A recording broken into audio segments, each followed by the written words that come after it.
Hello, and welcome to the Legal Marketing Brief, the series where we showcase attorneys from across the country and learn about the strategies they use to market successful practices. I'm John Simpson, CEO of Convert Marketing. Today, we're sitting down with Cierra Wilson. Cierra runs a practice specializing in family law and personal injury. Cierra is a breath of fresh air, bringing her energy, passion, and expertise to help her clients. We hope you enjoy our discussion with Cierra. So, Cierra, what made you become an attorney? Well, that's a funny question. I've always had just like a personality where I would question every single thing since I was a young child. Um, I don't know who, but somebody put it in my ear when I was very, very young that I would make a great lawyer. As long as I remember, I've just been saying, I'm going to be a lawyer. I'm going to be a lawyer. And by the time it was time to go to college and pick a major, I had decided I'm going to be a lawyer, and I just followed through with the plan. So it just self-reinforced over and over again as you said to yourself, I'm going to be a lawyer. Now what were you like as a kid for your parents and your teachers if you were questioning everything? Oh my gosh. I feel bad for every person who came across me, whether it was my parents, whether it was my teachers, because I've always questioned authority. I've always questioned instructions. So a quick example would be like the teacher telling me like I have to listen to them, and I just genuinely could not understand like who gave you authority over me? My parents only have authority over me, so I don't get why I have to listen to you. And like I really had to be like sat down and explained to like why I have to listen to my teacher. I got sent to the principal's office all the time, so I guess I was like getting ready for like a judicial system There when you go. when I was a child already. Well, I guess at this point in your life, you could probably go back and make amends and apologize to teachers and parents alike and just say, look, I was just getting ready for my career as a lawyer and preparing myself. Absolutely. Sure. Well, let's talk a little bit about your practice. So I understand you do several things in your practice. Can you talk about the scope of what you're doing for clients today? Certainly. So I started off my law firm with business consulting and coaching. So I started off with teaching about LLCs, trademarks, and forming businesses for people. I also happen to love marketing. So I would also teach them about marketing, not necessarily as a lawyer, but more so as a consultant. And then I transitioned into family law and personal injury, which are two completely different things. With the family law practice, I handle divorces, child custody, restraining orders. So I'm in court on a daily basis with my family law practice. And then in the background, I do personal injury, which is car accidents, trucking accidents. And I got into each one kind of following different passions of mine. So although my practice areas are not interconnected in the field, they're connected for me passion wise. Yeah, well, that makes sense to me. And I'm sure it keeps it intellectually interesting for you to work in those areas. And if you're passionate about them, I mean, that probably makes you a great representative of your clients, right? Certainly. Yeah. Well, I know, you take a whole lot of pride in how you serve your clients. So I'm going to ask you, how would your clients describe your services? First and foremost, I would say affordable. So I have a structured payment where I do flat fees, payment plans. So in a climate where law might not be so accessible for everyone, I think especially if we think of a divorce lawyer, we might think a divorce lawyer is super, super expensive. So I've priced myself where I'm affordable, but we also have very great services. And then I'm also a fighter. I don't know if you guys believe anything about zodiacs, but I'm a Libra, our sign is represented by the scales of justice, which is part of my logo. I have scales of justice. I'd like to think the lady of justice is me. There you go. And I balance through, I would say, emotional intelligence. I have two different personalities where I'm very, very pleasant and, easygoing, but then I'm also a fighter. And I believe that my emotional intelligence is necessary to know which personality so to say, to bring into the room. And then lastly, I would say that my clients describe me as compassionate. Whether it's a business client, whether it's a family client, or whether it's personal injury, I take my time to listen to them and hear out what it is that they're experiencing. And I really connect with them. I do not just take on any client. I take on clients that I personally connect with.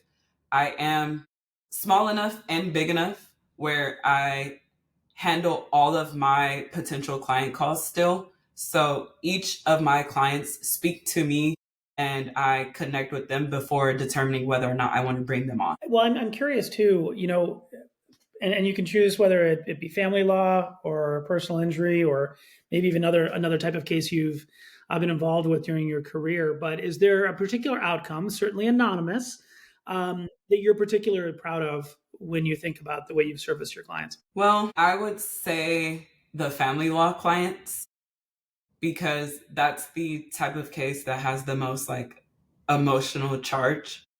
And sometimes I'm representing people that have been abused. I'm proud to share that I have never lost a restraining order.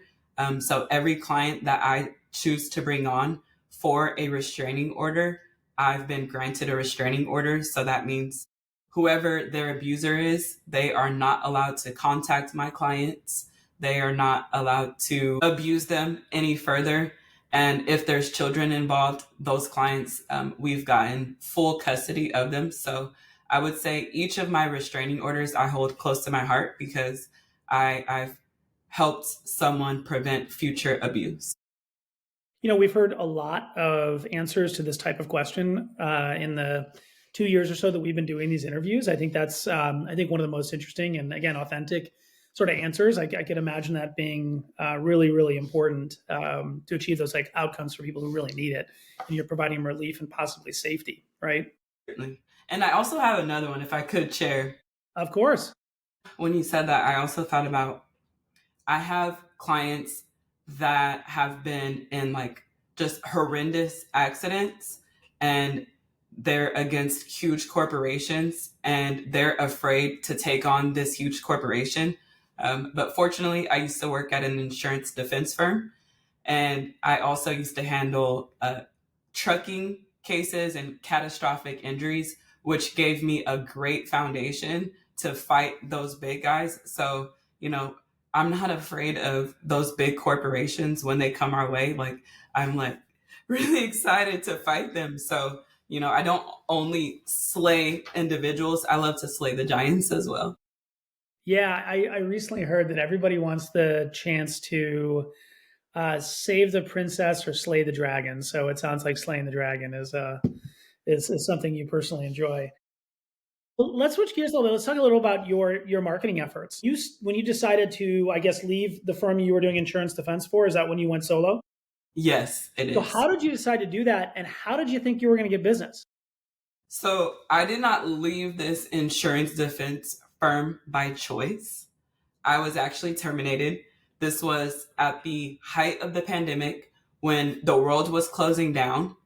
I had started doing the business consulting while I was working at my firm, and I actually started marketing through social media. So I can't say this with 100% certainty, but I would guess that someone higher up in my firms was seeing what I was promoting, and they were like, no, we're kicking her to the curb.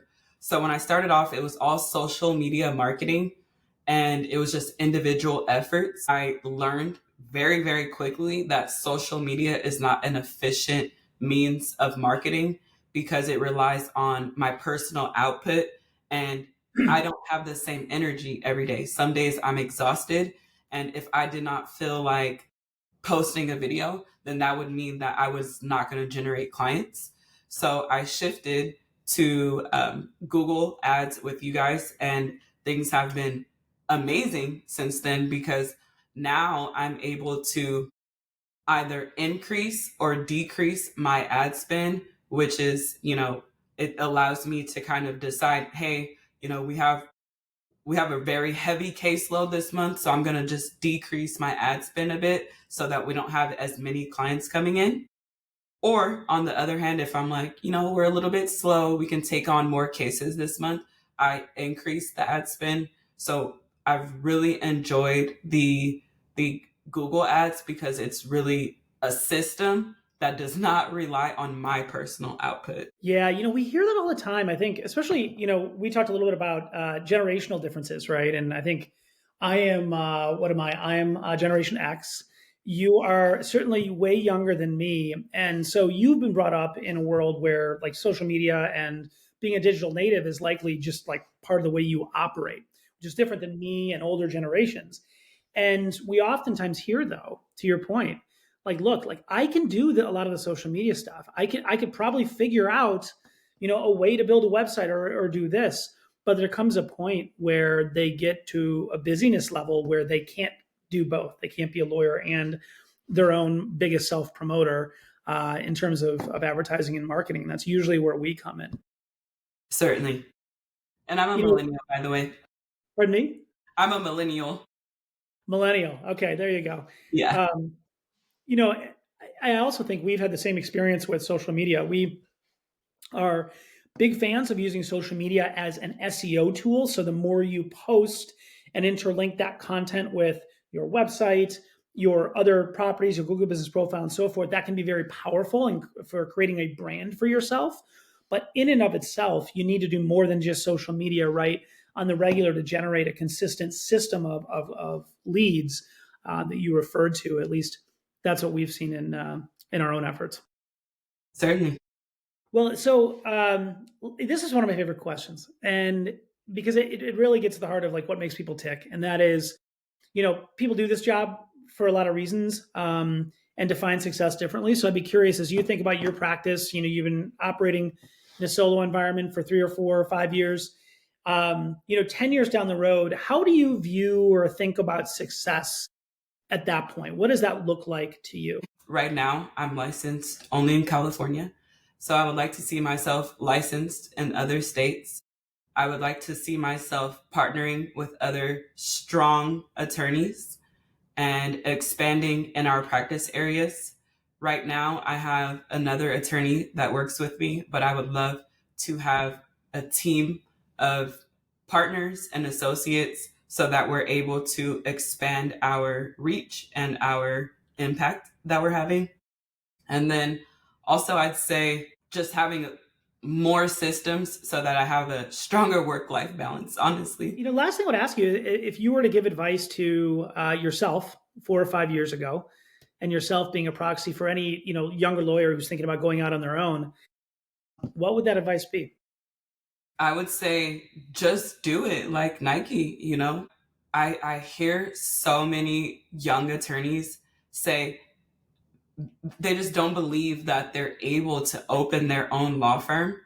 And that first question is always, where am I going to get clients from?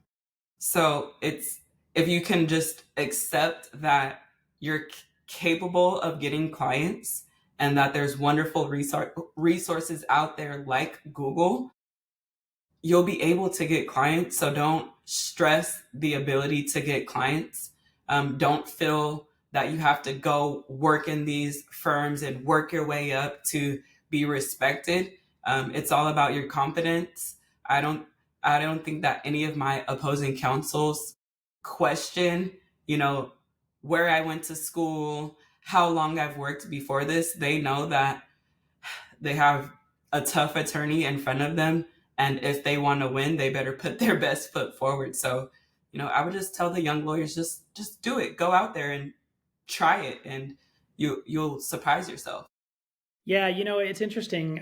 That's great advice. I went to business school ages ago, and I mean, like literally 20 years ago, and we were in a entrepreneurial class. I think the class might have been like entrepreneurism or something like that. And I'll never forget the professor at one point, said, "Look, you all, here as MBA candidates want to mitigate every bit of risk possible."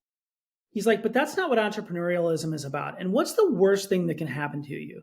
You go out, you start your own business. Maybe it succeeds, maybe it fails, but if it fails, you still have an MBA, you still have a whole bunch of experience. Just like if an attorney were to go out on their own, hey, look, I'm still a bar licensed attorney with credible experience and so forth. So Say too, like to your point of being able to go back into like a job, I do not doubt that any firm that I approached right now would not want me on their team because I would be able to tell them that I'm the rainmaker. So they would want me to join their team because every firm wants more clients. So if you understand marketing, then you're never gonna be without a job as an attorney. yeah, that's a great point. And, I did not go to law school, as we've established, but I've been in legal marketing for 25 years. And when I talk to colleagues in this space, everyone always sort of remarks like it's this skill set that really isn't taught or even really addressed at most law schools is like, what does the business of law look like? And what does marketing look like? And, some of those basics that set people up in different ways. On some level, they're probably doing JD's a disservice, but that's not my cross to bear. Absolutely.